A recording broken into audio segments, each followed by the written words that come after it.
Welcome. So today we're going to talk about rentals, how to find rentals. If you're looking to buy houses or buy land, I'm going to touch on that as well. We're going to be doing a live event on Sunday coming up.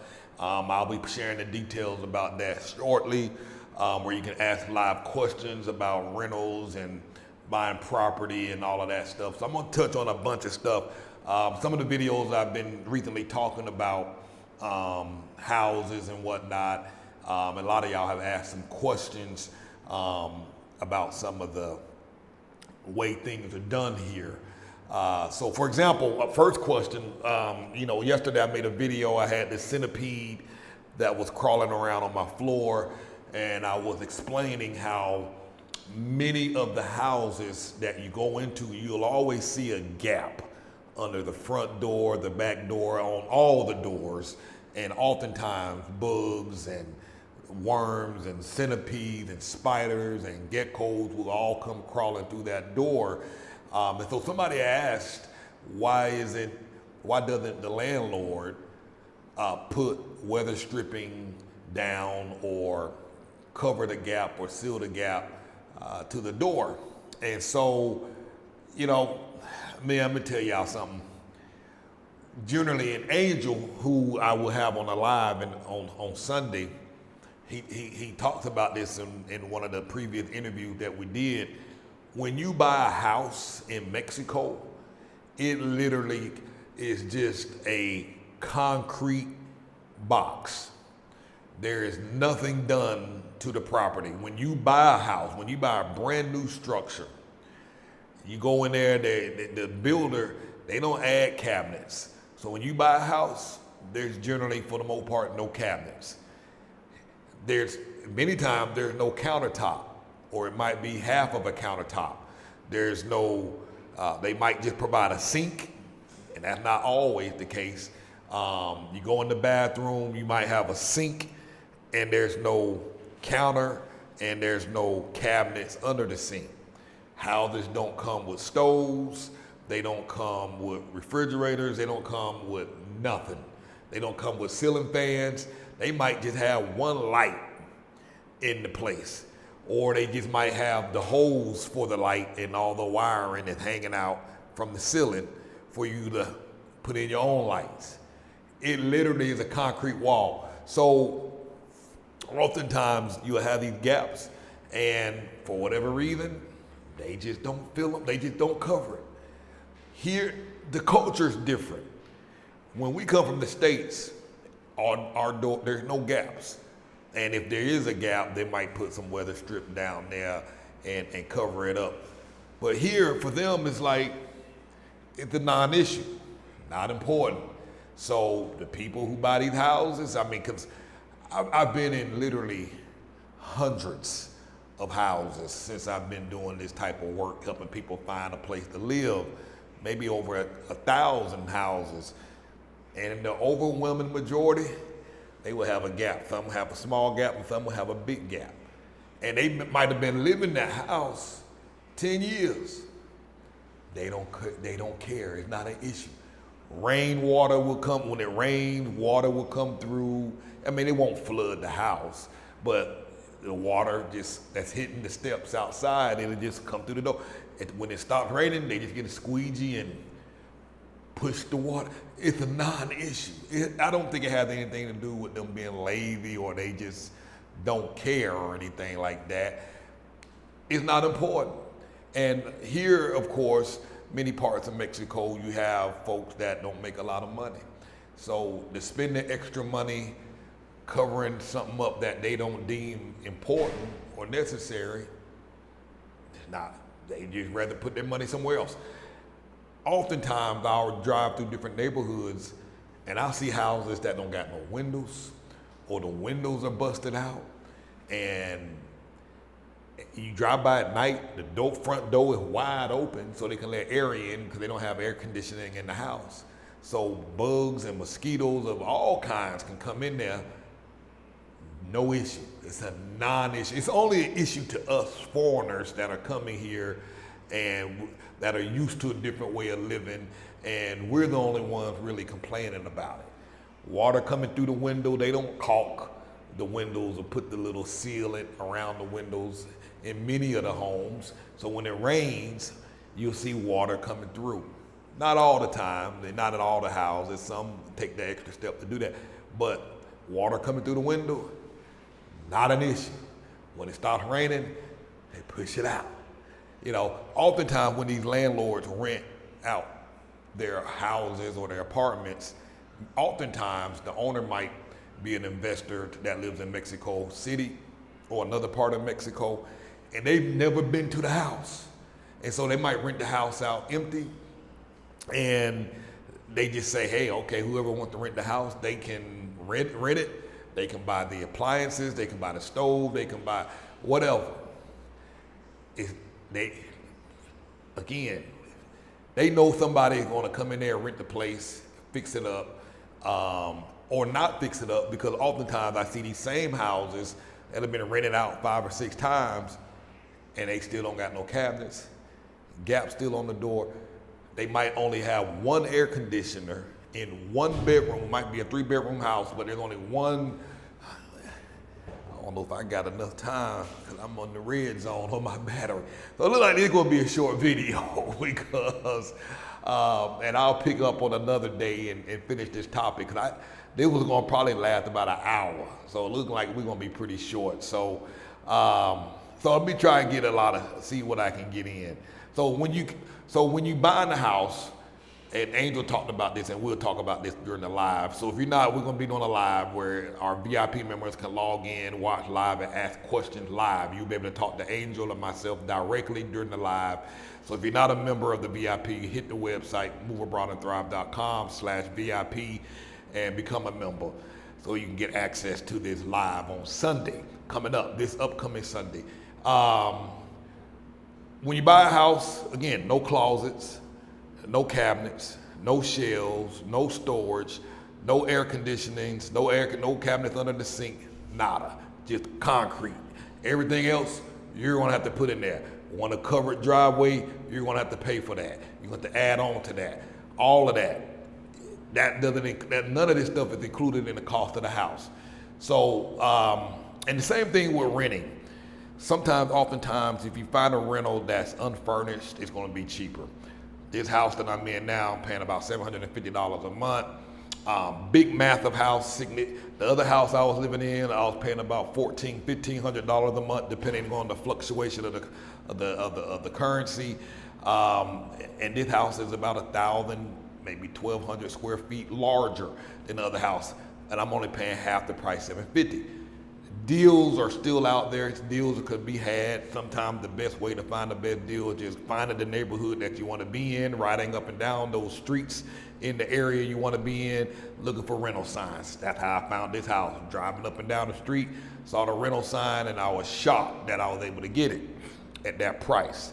So ride around to find some good deals. Another place to find rentals, a Facebook Marketplace. Hit up Facebook Marketplace, and I'm just kind of running through some of this stuff just in case this thing cut off for me. If it does, sorry, I'll pick up in another video on another day. But Facebook Marketplace is a great place to start doing searches for property rentals in the city, particularly here in Mexico, in the city that you want to live around. You have to change the settings, put in the name of the city that you're going to be targeting, and then it'll bring up some filters for you to look. Real estate agents, I think you're better off finding stuff on your own, because real estate agents they have a limited inventory. The majority of landlords tend not to pay out commissions to real estate agents, and therefore they don't allow real estate agents to list their properties. So if you're dealing with an agent, you're only going to see a small selection of inventory, because they're only going to show you properties that they can collect the commission on. They're not going to show you all the other stuff that's available.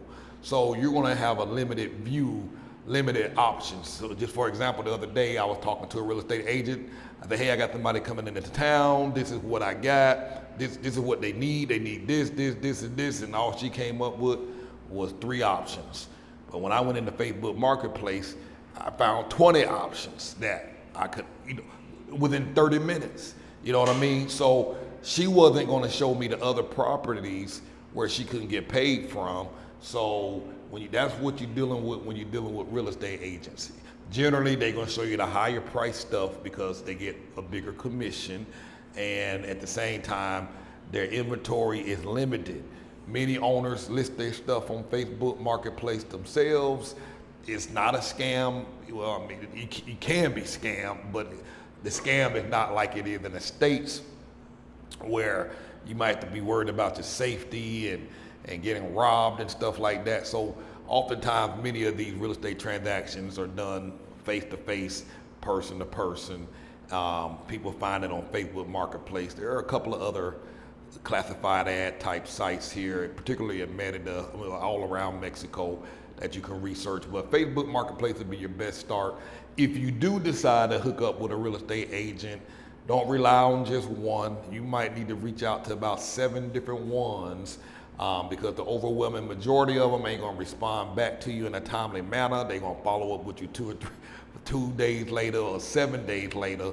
It's not unusual for me to send out a request for properties, and then 12 days later they talk about, oh, okay, it's available. And it's like, dude, we already signed a contract, we're done, we done moved on, blah, blah, blah, blah. Oftentimes real estate agents, they may post some stuff on Facebook Marketplace that's already been rented. They'll put some really nice pictures of a house, and then they'll list it, and then it'll be a really good price. Then you reach out to them, and then they'll say, oh, it's gone, but I have other options. Tell me what you're looking for.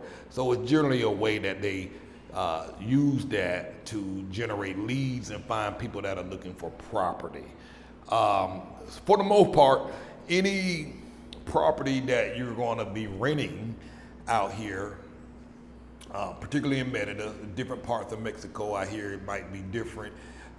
Generally, to get into a place, they don't run a credit check. Overwhelmingly do not. Most don't. They generally want your first month rent.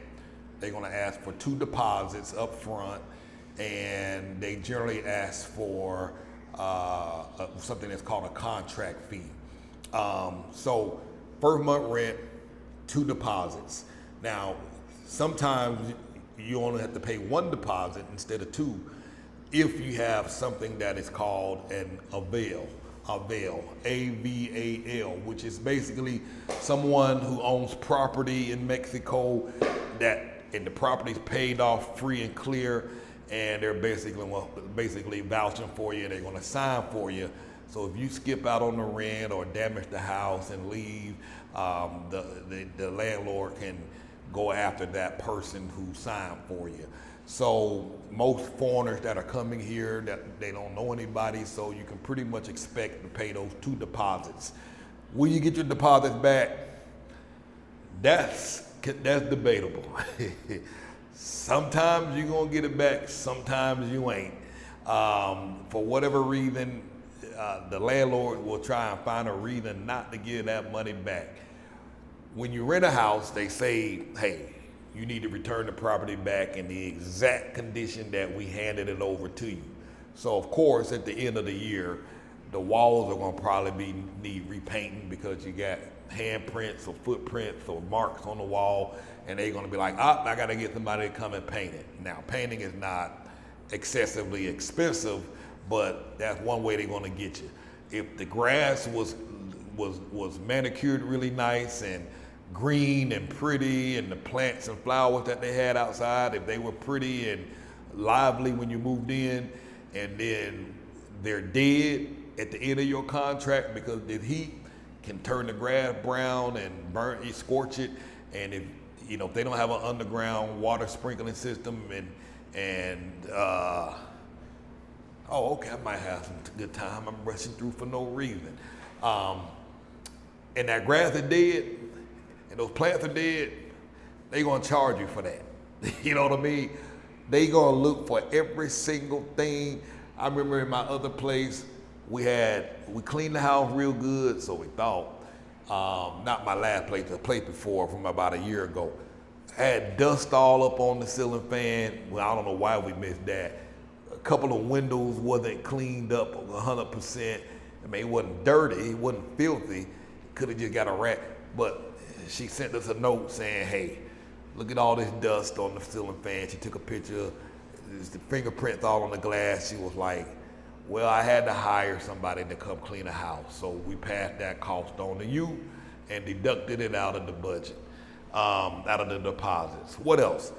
There was again, they gonna find a way to get that money, to keep that money and not pay you. So just kind of know this going in. The reality of getting your deposit back is a 50-50 crapshoot. I'm not even going to lie and tell you that you're going to get it back. More often than not, they're going to find a way not to give it back to you. Now, there are some things you can do to try and mitigate that, minimize loss of that. Sometimes, depending on the landlord, you can ask them, say, hey, out of these 2 deposits, can I use one of these deposits as my last month of rent? And sometimes you can negotiate that. That's a possibility. So that's one way you can avoid losing. Instead of losing 2 deposits, now you're only losing 1 because now your last month of rent can be applied toward that. Other times you can just flat out ask them, say, hey, I really like the place. I can't afford 2 deposits. I gotta go buy furniture because the house, it's all about negotiation. If you move it into an unfurnished house, you generally have a lot of leeway. It's like, I gotta buy furniture. The house doesn't come with a stove. It doesn't come with a refrigerator. So I gotta go buy that, blah, blah, blah, blah. The bedrooms might have air conditioning units in it, but the living room may not have an air conditioning unit. So they might be like, okay, so you're saying, hey, I gotta buy this stuff. I can't afford 2 deposits. Can I just give you 1? Or sometimes they'll say, yeah. Or you might be able to negotiate paying the second deposit on the second month with your rent. We do that all the time. So that way you're not having to put all that money up front, and particularly if you're getting a used, an unfurnished place, you can now use that extra deposit to go buy some stuff. Now, many times, like I say, a lot of electricity is expensive in Mexico. And so many times, like in a 2-bedroom house or a 3-bedroom house, they might only have 2 air conditioning units, and those units might only be in the bedrooms. Or they might have a 3-bedroom house and only 2 units are in 2 of the bedrooms, and 1 of the bedrooms don't have a unit, and there's nothing in the living room or the dining room. So typically what you can do, and again, your goal here is to spend less on is to not lose both deposits. So oftentimes you can say, hey, I like the house, but it's hot. I like to put an air conditioner in here. I tell you what, if you let me, I'll buy the air conditioner. I'll put one in the bedroom, or let's say the the living room, or whatever. And I'll leave it behind when I leave if I don't have to pay the second deposit. So depending on the cost of your house. So let's say you in the house or an apartment that you're renting out for $1,000 a month. Well, guess what? You can go buy an air conditioning unit for $250 or $300 and then pay somebody about $50, $60 to install it. So now you're only out of $300. The $300, and so I know some folks, well, I ain't leaving my air conditioning unit there behind. Well, I'd rather lose the $300 by paying to get that air conditioning set up, and you're just gonna make you comfortable, versus losing $1,000 deposit. So it's like, I'll put the air conditioning up, I'll agree to leave the air conditioning unit behind when I move out, if you're willing to forgo that deposit. It's beneficial to you because when the next person move in, now they have AC in all the rooms. So you kind of juggling. In this particular house, this was a brand spanking new house, and I was able to negotiate, and that's the reason why I was able to get the price so low, because they didn't have no AC. I was like, hey, I need to go buy 4 AC units. And so for me, it's like, I'm taking it with me when I move out. Now, my next house is going to be the house that I own, that we're going to build, that we buy. So for me, it was like, I'm going to need 4 air conditioning units anyway, 4 or 5. I'm just paying for it in advance. So I was like, you don't have any air conditioning units, it's going to cost me, I got to get 4 of them for each of the bedrooms and 1 downstairs in the living room, and might need to go buy another one because I think our kitchen could benefit from it. So I was like, I got to go buy all this stuff and I got to pay somebody to install it. Can you let me get away with just paying 1 deposit? I said, because I'm going to be broke coming in this thing. I just, let's work it out. I said, plus, you don't have no cabinets in the kitchen. Cause like I said, brand spanking new house. I was like, I'll pay my money to get the cabinets installed. You will benefit from that. And, because the other houses in this area, right down the street, they going for, 30,000 pesos on the same strip. I'm paying half of what they paying. You see what I'm saying? Half. So my thought, and we was looking at houses for 23,000 pesos before we found this one. I did the math. I was like, okay, I'll just be out of $1,000 on the cabinets. I'll be out of $1,200 on buying all these ACs because I had to buy a bigger unit for the living room. I like, okay, I'll be out of $2,000, but I cut my rent by $750 a month over 12 months. You know what I mean? So I'm paying $750 less per month, and I plan to be here for 2 years while we buy land and build this house in phases. So financially, mathematically, I came out on top. We negotiated that. You know what I mean? The math worked in my favor. They win, so they got a tenant. You know what I mean? And they're gonna get some cabinets in the end. We also negotiated that I'll be taking these 4 units with me when I leave. It's in the contract. You know what I mean? So there's a lot of bartering that you can do. And so she accepted my deal. I only had to pay 1 deposit. I got the lower rent because she wanted a whole lot more money for the rent. So I was able to negotiate and bring that all the way down, significantly down, because she didn't have all this stuff. Like I said, I was just buying my air conditioning units in advance. So it wasn't a real cost to me. And plus, and I told y'all this before, the name of my company is Move Abroad and Thrive. I set up a corporation before I left the States with that name, and I knew at some point I was gonna build something out. And so I bought a corporation, I set up a corporation, I got my tax identification number, opened up my business checking account, and those 4 units that I bought, all that's tax deductible. So I'm not losing money. I thought this through ahead of time. You know what I mean? So I'm actually making money. My liabilities, these deductions that I get, my rent, because this is all company stuff. Move Abroad and Thrive is the corporation, it's the company. You know what I mean? So everything that I buy, the rental car that I'm in, that's all that falls under my company.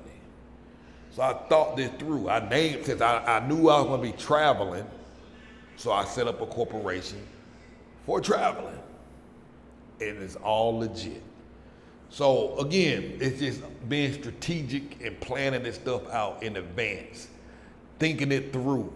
And that's why planning your move is so important.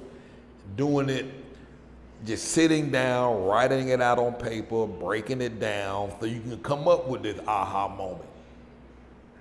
It's like, oh, let me see how much time I got. Oh, let me build a business. Let me start a business. Since I'm gonna be traveling, let me start a business. I tell my kids, when they like, oh, I wanna get into guitar, I wanna get into skateboarding, let's start a skateboarding corporation. Let's start a music corporation. So when you buy these guitars, these amps, or you buy these skateboards and the gear and the skateboarding attire, the shoes, the Vans, that's all tax deductible. So Plan this out, think this through. On my site, I have a Move Abroad and Thrive Academy. We talk about this stuff, helping you plan this out, think it through, so that it works in your favor. Every year, I get to write off all these deductions. On paper, I look like a poor man because by the time I get through writing out all these deductions, I don't have to pay taxes on nothing, very little. Think it through. So take a look at that, moveabroadandthrive.com, and on the website you'll see a tab that says courses. Click on that. Join the Move Abroad and Thrive Academy. If you become a member of the VIP, you get access to the academy for free. So become a member. Because like I say, you got to plan this thing out, think it through. I buy all my stuff. As many things that I can buy, I get it all on Facebook Marketplace.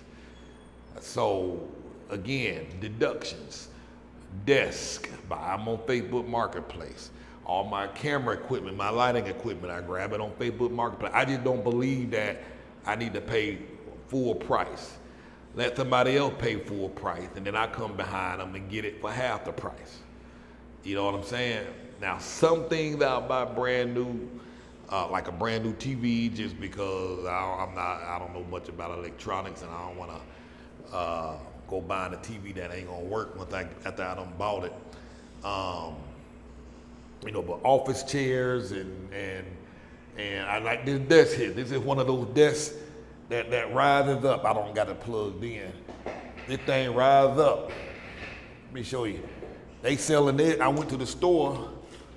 I went to the store.